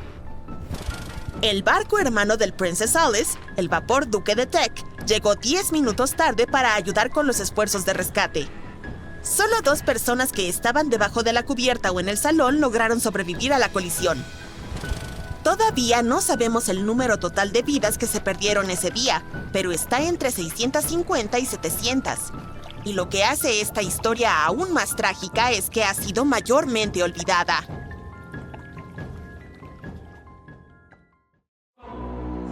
hay algo realmente extraño que ocurre en estos 12 puntos repartidos por toda la Tierra. Los vórtices viles, como se les llama, son esos lugares espeluznantes sobre el trópico de Cáncer, el trópico de Capricornio y los polos norte y sur, donde parece que dominan fuerzas misteriosas. Probablemente hayas oído hablar del más famoso, el Triángulo de las Bermudas. Se cree que más de 50 barcos y 20 aviones han desaparecido misteriosamente en esta zona, que se ubica entre Florida, Bermudas y Puerto Rico. Pero lo que la mayoría de la gente no sabe es que el Triángulo de las Bermudas tiene 11 hermanos, y estos otros sitios pueden ser incluso más aterradores. Comencemos con Mohenjo-Daro. Era una ciudad próspera situada en lo que hoy es Pakistán. Construida alrededor de 2500 años antes de Cristo, este centro urbano albergó en su momento a unas 40,000 personas. Pero, de repente, la gente la abandonó hacia el año 1700 a.C. En la década de los 40, un arqueólogo descubrió 39 esqueletos humanos en el sitio, lo cual alimentó la teoría de que la ciudad fue invadida por alguna otra civilización en algún momento. Pero, sinceramente, es difícil confirmarlo. Dado que la arqueología no explica la repentina destrucción de la ciudad ni la desaparición de su gente, han surgido un montón de teorías extrañas. Una de ellas habla de una antigua raza extraterrestre que podría haber vivido allí, y de un viento malévolo que arrasó con la ciudad. Otra ciudad antigua con un misterio similar es Gran Zimbabue. Su construcción comenzó en el siglo XI y en su apogeo albergó hasta 18,000 personas. Pero por razones que tal vez nunca comprenderemos del todo, fue abandonada en el siglo XV. Los arqueólogos estaban realmente interesados en este lugar, y fue entonces cuando las cosas se volvieron aún más extrañas. Encontraron 8 de estas aves, ahora conocidas como las aves de Zimbabue. Estas esculturas de esteatita se hallaron sobre columnas de piedra que tenían casi 1 metro de altura.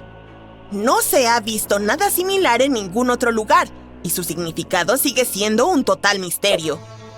Algunos piensan que cada ave representaba a un nuevo rey, pero otras teorías sugieren que eran animales ancestrales muy apreciados por las personas que vivían allí. Sumando al misterio, las leyendas hablan de un hombre extraño y bajo que a veces se ve deambulando, pero siempre desaparece antes de que alguien pueda acercarse. Luego está la isla de Pascua, otro de los 12 vórtices viles. Se encuentra en el Océano Pacífico Oriental y es famosa por sus casi 1000 enormes estatuas llamadas Moai. Aún no sabemos qué significan ni cómo fueron hechas. Algunas de ellas miden casi 9 metros de altura y pesan 80 toneladas. Hoy en día no sería tan difícil mover y esculpir estas estatuas, pero estamos hablando de un periodo entre los años 1100 y 1680. Por lo tanto, nadie sabe cómo lo hicieron. Algunos especialistas creen que estas estatuas fueron llevadas a través de la isla, mientras que otros piensan que fueron empujadas sobre rodillos de troncos. Pero las teorías más extrañas sugieren la participación de los extraterrestres. Argelia es otra tierra rica en antiguos misterios, y uno de los más fascinantes son los Jedars. Son 13 monumentos con bases cuadradas de piedra y montículos angulares construidos entre los siglos IV y VII. Pero lo curioso es que nadie sabe cuál es su propósito. Uno de ellos tenía una inscripción en latín, pero estaba tan desgastada que el mensaje era casi imposible de leer. La mejor suposición hasta ahora es que estos monumentos fueron tumbas para la realeza, aunque nadie sabe exactamente quién se suponía que debía ser enterrado allí. Lo que sí sabemos es que hay muchos mitos relacionados con desapariciones extrañas en la región. El siguiente lugar misterioso se encuentra al sur de Tokio, en el Océano Pacífico, y se lo conoce como el Triángulo del Dragón. ¿Te suena ese nombre? Sí, al igual que el Triángulo de las Bermudas, esta zona es famosa por las extrañas desapariciones de aviones y barcos. Una de las historias más escalofriantes se remonta a 1945, cuando un avión supuestamente desapareció. Al parecer, el piloto envió una transmisión por radio justo antes de que el avión se esfumara, en la que afirmó que algo raro estaba ocurriendo en el cielo, como si se estuviera abriendo o algo así. Aunque esta historia es sin duda escalofriante, la verdad detrás de ella y de muchas otras leyendas del Triángulo del Dragón aún está en discusión. Si escribes Volcán Hamakulia en Google Earth, lo encontrarás en el Anillo de Fuego de Hawái. Pero este lugar está tan envuelto en misterio que es difícil encontrar mucha información al respecto. Algunas leyendas hablan de una energía eléctrica extraña detectada en la zona, e incluso hay una historia sobre un testigo que afirmó ver cómo un avión que sobrevolaba la zona desapareció completamente del radar. Otro lugar misterioso es la anomalía del Atlántico Sur, que es una zona de la Tierra donde la radiación natural fluye descontroladamente. Aunque esto no afecta nuestra vida diaria en la superficie, tiene un impacto considerable en la atmósfera terrestre. La radiación allí es tan intensa que puede inutilizar las computadoras a bordo de las naves espaciales e interferir con los datos que recogen los satélites que atraviesan la zona. Para enfrentar esto, los especialistas tuvieron que añadir un escudo adicional a la Estación Espacial Internacional. La anomalía del Atlántico Sur también está relacionada con un extraño fenómeno que experimentan los astronautas, llamado fenómeno visual de rayos cósmicos. Han reportado ver destellos de luz o estrellas fugaces allá en el espacio, pero todo eso es solo una especie de ilusión. Pasamos de radiaciones descontroladas a extrañas actividades sísmicas. La cuenca Wharton del Océano Índico es un lugar conocido por sucesos tectónicos llamativos. En abril de 2012, un potente terremoto de magnitud 8,6 golpeó la región. Fue considerado el mayor terremoto intraplaca jamás registrado, lo que significa que ocurrió dentro de una placa tectónica en lugar de en su límite. Esto captó la atención de los científicos, quienes ahora especulan que la región podría estar formando un nuevo límite entre las placas australiana e India. Pero por ahora, todo esto sigue siendo un gran misterio. Ahora, dirijámonos al Océano Pacífico, más específicamente a la fosa de las Nuevas Hébridas. Esta fosa submarina tiene unos 1.200 kilómetros de largo y 70 kilómetros de ancho. Se formó cuando la placa australiana se deslizó bajo la placa de las Nuevas Hébridas. No hay duda de que este es uno de los lugares más espeluznantes y profundos del océano. El peligro no solo se encuentra en las profundidades del océano, ya que esta fosa ha sido vinculada a varios terremotos que afectaron Nueva Caledonia y Vanuatu. Esta zona también tiene características peculiares. Por ejemplo, cuando los científicos la exploraron, no encontraron ni un solo pez granadero allí. Este tipo de pez es una de las criaturas de aguas profundas más comunes que se esperarían ver en las fosas del Pacífico. Entonces, ¿por qué no están en la fosa de las Nuevas Hébridas? Tal vez ellos saben algo que nosotros no. Los dos vórtices viles restantes son los polos norte y sur, que están en extremos opuestos del planeta, pero tienen algo en común: extrañas desapariciones. Una de las historias más famosas del Polo Norte ocurrió en 1897. 3 valientes exploradores emprendieron un viaje para alcanzar el Polo Norte usando un globo aerostático, pero nunca completaron su misión. Su misteriosa desaparición sigue siendo uno de los enigmas sin resolver más intrigantes en la historia de la exploración ártica. El Polo Sur también es conocido por misterios similares. Se cree que cientos de personas podrían estar enterradas bajo la nieve y el hielo del continente más frío de la Tierra. Incluso con todos los avances en tecnología y conocimiento, el Polo Sur aún puede ser extremadamente peligroso para cualquiera que se aventure allí. Las temperaturas pueden descender hasta los 90 grados bajo cero y los vientos llegan hasta 320 kilómetros por hora, suficiente razón para mantenerse alejado. Ahora que ya estás familiarizado con los 12 vórtices viles, permíteme contarte algo aún más extraño. Si miras un mapa, verás que estos lugares están organizados de una manera bastante similar en todo el mundo. Aquí está la parte escalofriante. Si conectas estos puntos donde han ocurrido sucesos inexplicables, formas la figura geométrica de un icosaedro. Esto podría ser solo una enorme coincidencia, pero el hecho de que estos lugares misteriosos se alineen con esta figura los hace aún más intrigantes. Observa este estrecho pasaje entre el norte de Marruecos y la parte sur de la región española. Se llama Estrecho de Gibraltar.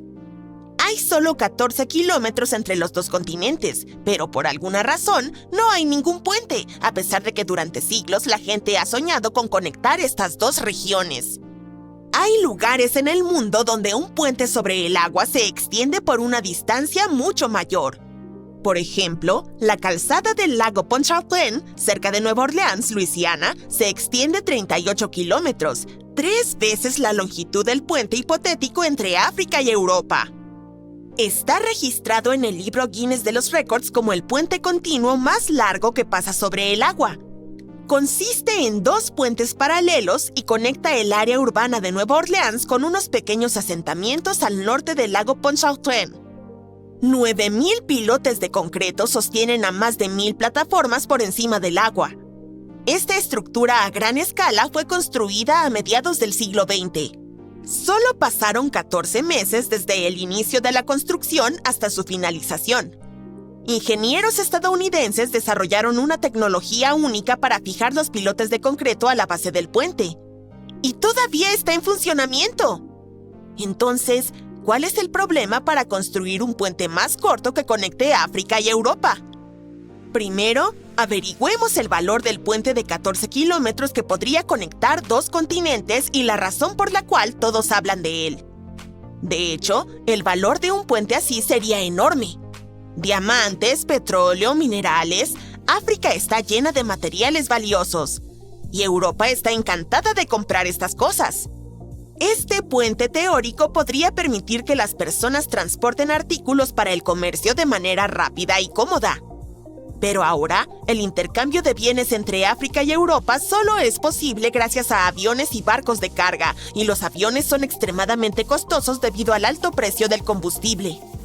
Además, los viajes aéreos suelen retrasarse por el mal tiempo. Hay largos procedimientos de aduana y transporte desde el aeropuerto hasta el destino. Los barcos también pueden ser un problema. La estrecha zona del mar Mediterráneo, donde los 2 continentes están más cerca uno del otro, es un lugar peligroso debido a las tormentas y las fuertes corrientes. El transporte de tus diamantes depende en gran medida de las condiciones meteorológicas. La segunda ventaja de un puente así sería la creación de decenas de miles de empleos. Personas de Europa y África construirían hoteles, puertos, parques e incluso pequeñas ciudades. Las zonas costeras de ambos continentes se convertirían en un nuevo centro económico. Imagina cuánta inversión atraerían esos lugares. Europa y África estarían más cerca que nunca. Podrías conducir desde una ciudad española hasta un parque de safari en el norte de Marruecos, comprar té marroquí, adquirir un poco de aceite de argán y regresar a casa por la tarde. O podrías tomar un tren de alta velocidad a través del hermoso mar Mediterráneo. La gente abriría cientos de restaurantes, parques de atracciones, centros comerciales y un museo junto a este puente. Pero desafortunadamente, es imposible construir un puente así. Al menos por el momento. Y aquí está la razón. El principal problema es el propio estrecho de Gibraltar, debido a sus fuertes corrientes y su actividad sísmica. ¿Cómo se puede iniciar una construcción a gran escala si, en un par de días, un terremoto submarino puede desencadenar olas gigantes y llevar todos los barcos bajo el agua? Incluso si se construye un puente, las rápidas corrientes de agua que constantemente cambian de dirección pueden sacudir toda la estructura y desgarrar las partes conectivas de la construcción. El puente sobre el estrecho de Gibraltar debe tener un sistema fuerte y sólido que resista la actividad sísmica. Se requieren enormes recursos para crear una estructura tan compleja. A pesar de que el paso entre los 2 continentes es tan peligroso, sigue siendo uno de los puntos más concurridos del mundo. Es el único lugar en el planeta que conecta el mar Mediterráneo con el océano Atlántico. Aproximadamente 300 barcos cruzan esta zona cada día. No solo barcos mercantes, sino también embarcaciones pesqueras y turísticas. No hay tantos lugares en el mundo donde se pueda ver a las ballenas saliendo del agua. No solo las personas, sino también las criaturas marinas visitan a menudo este paso debido a las peculiaridades de las corrientes marinas. Pero hablaremos de eso después. Otro problema es la profundidad del estrecho. En palabras sencillas, cualquier puente sobre el agua se construye sobre largos pilotes de metal. Los constructores e ingenieros clavan los pilotes en el lecho marino y los utilizan como base de soporte para toda la estructura. Sin embargo, instalar tales pilotes con suficiente firmeza es una tarea difícil debido al fondo marino irregular. El lecho marino tiene un paisaje geológico único, irregularidades y diferentes densidades de las rocas de la Tierra. También hay arrecifes, rocas y fosas. Cualquier lecho marino requiere estudios geológicos extensos antes de que se instalen los pilotes. Sin embargo, el fondo del estrecho de Gibraltar es especialmente difícil debido a su profundidad, de más de 900 metros. Es uno de los estrechos más profundos del mundo. Imagínate, necesitarías la altura de 10 estatuas de la Libertad para alcanzar la superficie del agua desde el fondo del estrecho. ¿Qué tipo de pilotes se deberían usar allí para sostener todo el puente? Lo más probable es que una sola pila deba tener varias partes conectadas en una gran varilla de metal. Y no olvides la actividad sísmica. Supongamos que has instalado pilotes perfectamente sólidos, pero al día siguiente ocurre un terremoto y destruye toda la estructura. Y una fuerte corriente se lleva las fortificaciones por todo el mar Mediterráneo. El tercer problema es el más importante, porque concierne a la vida marina. El estrecho de Gibraltar tiene un alto contenido de sal. Este elemento natural hace que el agua sea más pesada y descienda al fondo de la profunda cuenca del Mediterráneo. Luego, esta agua salada empuja hacia arriba agua fría desde el lecho marino hacia el Océano Atlántico. Estos cambios en la densidad del agua, así como las corrientes rápidas, crean vórtices marinos y turbulencias. Es como un caldero furioso de agua fría que lleva muchos nutrientes a la superficie. Los huecos y colinas del estrecho de Gibraltar se llenan de diferentes sustancias y luz solar, lo que crea condiciones ideales para la formación de fitoplancton. Las ballenas, los delfines y otras criaturas marinas adoran este manjar. Es por eso que en este lugar se pueden observar alrededor de 7 especies de ballenas y delfines. ¿Qué podría sucederle al fitoplancton después del inicio de la construcción global? El dióxido de carbono, las rocas trituradas, toneladas de polvo y cenizas y materiales de construcción que caen, todo esto podría contaminar significativamente el medio ambiente. Sin fitoplancton, muchos peces se extinguirían. Sin peces, miles de pescadores no podrían obtener alimento ni ganar dinero. Pero incluso si el puente se construyera, los automóviles y trenes seguirían contaminando el aire y el agua. La alteración del delicado equilibrio de este estrecho puede llevar a desastres ambientales de mayor escala. Delfines y ballenas podrían abandonar la zona en busca de alimento en otros lugares, llevándose así recursos de otros habitantes marinos. Como fichas de dominó que caen, un problema puede seguir a otro. Y todo esto por un solo puente. En 2007, el Ministerio de Protección Ambiental de España introdujo límites de velocidad para todos los barcos que navegan por el estrecho con el fin de no perturbar el delicado equilibrio de la naturaleza. A principios del siglo XX, un ingeniero francés propuso el proyecto de un puente, pero fue rechazado porque era demasiado complicado y costoso. También se intentó construir un túnel de 37 kilómetros de largo, pero este proyecto también enfrentó dificultades financieras y técnicas. La gente sigue soñando con un puente sobre el estrecho de Gibraltar. Quizás en el futuro, cuando desarrollemos tecnologías más avanzadas, podremos construirlo. Por cierto, no siempre hubo agua entre estas dos regiones. En el pasado lejano, los dos continentes estaban conectados. Todo el mar Mediterráneo es el remanente del mar de Tetis, que existió durante la era de los dinosaurios. Luego, las placas africana e india chocaron con la euroasiática y el mar de Tetis desapareció por completo. En su lugar, se formó un puente de tierra que separaba el mar Mediterráneo del océano. Sin acceso al agua, el mar se secó hace aproximadamente 6 millones de años. Pero luego, cuando el puente se derrumbó, el agua comenzó a llenar la cuenca seca. Durante decenas de miles de años, la estrecha placa se hundió cada vez más y el mar Mediterráneo finalmente alcanzó sus niveles de agua actuales. Si te pidiera que nombraras el naufragio más famoso de todos los tiempos, elegirías el Titanic, ¿verdad? El Océano Atlántico, la esperanza de una nueva vida, desgarradoras historias de amor. Tenía todo para convertirse en un éxito en taquilla. Pero supongo que nunca has oído hablar del SS Princess Alice, que se hundió en las aguas residuales del río Támesis, llevándose consigo entre 600 y 700 vidas. La vida en el Londres victoriano del siglo XIX no era fácil, en especial para la clase trabajadora. Sin embargo, el transporte público asequible y los días festivos bancarios lo hacían un poco más llevadero. La gente podía escaparse a la costa en tren o en un barco de recreo, aunque solo fuera por un día. Sheerness, en la isla de Sheppey, Kent, comenzó como un fuerte bajo el reinado de Enrique VIII y luego se convirtió en un bullicioso pueblo con un astillero. Cuando inauguraron una estación de tren en 1863, se convirtió en un destino principal para excursionistas y veraneantes. Paseos marítimos, muelles encantadores y un montón de actividades divertidas junto al mar. Lo tenía todo. Un poco tierra adentro, a lo largo del río Támesis, se encontraban los jardines de Rusherville. Estos contaban con campos de tiro con arco, boleras, laberintos, lagos, senderos en acantilados e incluso un bazar floral.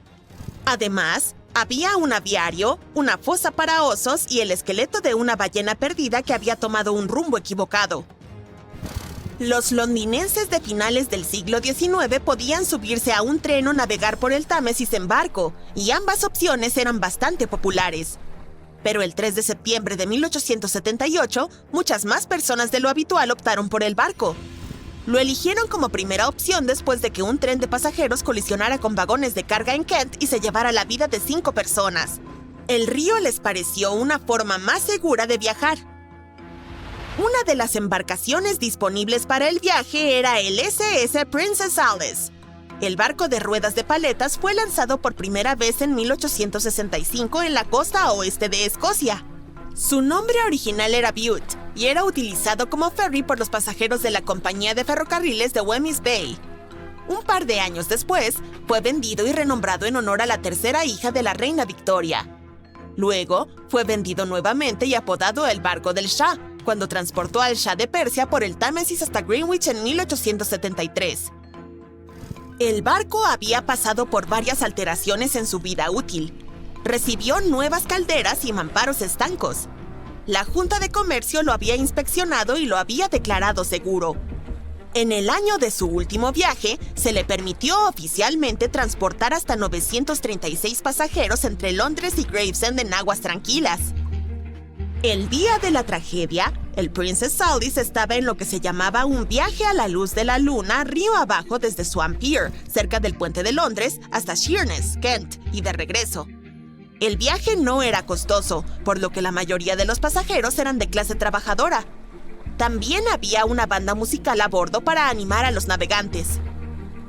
El 3 de septiembre fue un día muy brillante y muchas familias estaban contentas de poder aprovechar los últimos rayos de sol del verano y disfrutar del aire fresco del mar. La entonces propietaria del barco, la London Steamboat Company, tenía varios buques en la ruta, por lo que los pasajeros podían subir y bajar libremente de las distintas embarcaciones. A eso de las 6:30 de la tarde, después de un hermoso día al aire libre, el SS Princess Alice se dirigió de regreso al muelle Swan. No se llevaban listas oficiales de pasajeros, por lo que nunca sabremos exactamente cuántas personas estaban a bordo esa noche. Pero se dice que la embarcación estaba cerca de su capacidad máxima. A medida que oscurecía y refrescaba, muchas familias decidieron quedarse dentro del salón o en sus camarotes abajo. Algunas historias suenan a destino. El capitán del Princess Alice permitió que su timonel se quedara en Gravesend y lo reemplazó con uno de los pasajeros. John Ayers era un marinero, pero tenía poca experiencia en el Támesis o con una embarcación como el Princess Alice. Alfred Thomas Merriman, un chef del este de Londres, había recibido la oferta de trabajar en el buque en el último momento. Tenía 30 años y era padre de 4 hijos, por lo que no podía rechazar dinero extra. Alrededor de las 7:40 de la noche, estaba de pie en la cubierta junto a la puerta del salón. Para ese momento, el Princess Alice había pasado Tripcock Point y entrado en Galleon's Reach. Los pasajeros podían ver el muelle de North Woolwich a lo lejos. Muchos de ellos planeaban desembarcar en esa parada. Y fue entonces cuando Merriman notó un gran barco cargado de carbón. Era el Bywall Castle.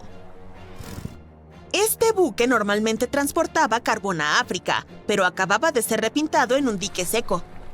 El Bywell Castle iba a Newcastle para recoger carbón y llevarlo a Alejandría, Egipto. El capitán del barco, Harrison, no estaba muy familiarizado con esas aguas, por lo que llamó a Christopher Dix, un experimentado piloto del río Támesis, para que le echara una mano, aunque no era necesario. El barco tenía una lujosa parte elevada bajo la cubierta, y Dix no podía ver bien lo que había delante de él. Así que tenían a un marinero de vigía. Al zarpar de Millwall a la velocidad de 5 nudos, o 9 kilómetros por hora, intentaron mantenerse en el centro del río, pero otras embarcaciones tenían otros planes. Cuando se acercaban a Galleon's Ridge, Dix divisó la luz roja de estribor del Princess Alice, que se dirigía hacia ellos, pero planeaba pasar por el lado derecho. Al mismo tiempo, Grinstead, el capitán del Princess Alice, iba contra la corriente del río en un intento de encontrar aguas tranquilas en el lado sur. Ajustó su rumbo, dirigiéndose hacia la trayectoria de Bywell Castle. Ambas tripulaciones se dieron cuenta de que se dirigían a una colisión. Dix intentó evitarla y hasta ordenó máxima reversa en los motores, pero ya era demasiado tarde. El Bywell Castle colisionó de frente con el Princess Alice, que era mucho más pequeño y pesaba menos de un tercio de las 890 toneladas del carguero de carbón. Partió en dos el barco de pasajeros. Como Merriman recordó más tarde, las risas a bordo cambiaron de inmediato a gritos y pánico. Algunas personas corrieron al puente en busca de seguridad. Merriman se apresuró hacia el capitán y le preguntó qué hacer a continuación. La respuesta fue sombría. Nos hundimos rápido, hagan lo mejor que puedan. Los extremos del barco se elevaron por los aires y el centro simplemente se hundió, llevándose consigo a los pasajeros. Aquellos desafortunados que estaban bajo cubierta quedaron trágicamente atrapados. El impacto provocó que toneladas de aguas residuales sin tratar brotaran de las salidas cercanas al sitio de la colisión. El agua se convirtió en un revoltijo espumoso de desechos no procesados con un hedor horrible. Era lo suficientemente potente como para provocarles arcadas incluso a los marineros más resistentes. En medio del caos, los pasajeros lucharon por sus vidas en el agua contaminada. Inhalaron bocanadas de desechos peligrosos sin saberlo. La tripulación a bordo del Bywell Castle se puso en acción. Dejaron caer cuerdas desde su cubierta e instaron a los pasajeros del Princess Alice a subir a bordo. Todo lo que pudiera flotar, desde tablones hasta barriles, fue lanzado al agua para servir como dispositivo de flotación para aquellos que lo necesitaran. Otros miembros de su equipo lanzaron un bote salvavidas y rescataron a 14 personas. Barcos cercanos, amarrados a lo largo de las riberas del río, se unieron a la misión para recoger a sobrevivientes del agua. Muchos de los pasajeros del Princess Alice no sabían nadar, y era aún más complicado para las damas que llevaban vestidos largos y pesados. Merriman fue uno de los afortunados que sí tenía esta habilidad. Primero se sujetó a un trozo del naufragio y luego, cuando otros llegaron, se alejó a nado y se aferró a una cuerda que colgaba del costado del Bywell Castle. De esta manera lograron salvar a alrededor de 130 personas. Otro sobreviviente fue Robert Haynes, quien tocaba en la banda. Le gustaban los barcos y había notado el Bywell Castle un par de minutos antes de la colisión. Optó por no seguir al resto de la banda, que bajó para descansar, y eso le salvó la vida. El barco hermano del Princess Alice, el vapor Duque de Teck, llegó 10 minutos tarde para ayudar con los esfuerzos de rescate. Solo 2 personas que estaban debajo de la cubierta o en el salón lograron sobrevivir a la colisión. Todavía no sabemos el número total de vidas que se perdieron ese día, pero está entre 650 y 700. Y lo que hace esta historia aún más trágica es que ha sido mayormente olvidada.